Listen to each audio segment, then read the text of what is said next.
Est-ce qu'il faut s'inquiéter du Brexit? Oui, bien sûr. C'est un choc majeur, c'est un choc totalement inédit dans l'histoire. Il n'y a qu'un seul exemple d'un départ d'une structure de l'Union européenne, c'était le Groenland il y a 31 ans, mais c'était une structure beaucoup trop petite pour que c'est une quelconque portée majeure. Le Royaume-Uni est une grande puissance, c'est 4% du PIB mondial.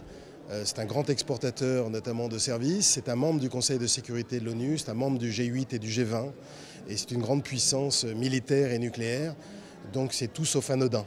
On dit également que la sortie de la Grande-Bretagne de l'Union européenne coûterait très très cher aux Britanniques. Écoutez, tout dépend des hypothèses que l'on fait. En fait, la plupart des hypothèses qui sont sorties des instances favorables au Remain ont mentionné des ruptures graves dans les échanges entre le Royaume-Uni et l'Union européenne et le reste du monde.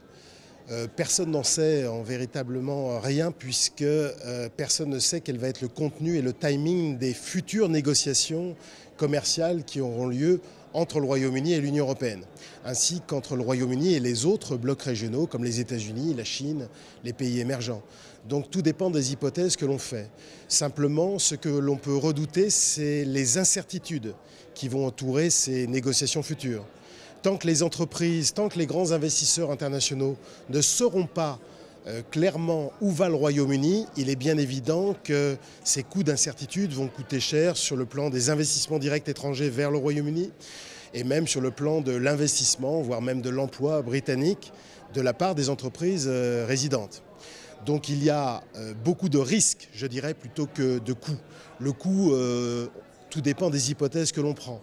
Je crois plus que c'est une question de risque que prennent les Britanniques en décidant de quitter de façon brutale l'Union européenne.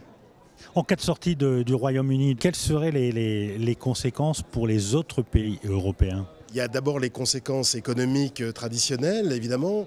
Bon, les exportations ne sont pas majeures. Les exportations de l'Union européenne vers le Royaume-Uni ne représentent que 2,5% du PIB moyen de l'Union européenne, donc ce n'est pas énorme. Mais il y aurait des risques sur les marchés financiers. Les marchés financiers seraient marqués par une très forte volatilité, une baisse très probable des marchés actions, des marchés d'obligations privées, une très forte volatilité sur les taux de change et donc probablement une baisse très marquée de la livre sterling. Et il faut aussi dire qu'il y aurait un grand choc politique. Et donc ça générerait des incertitudes politiques majeures parce que le Royaume-Uni quittant l'Union européenne, cela risquerait de créer un précédent sur d'autres pays.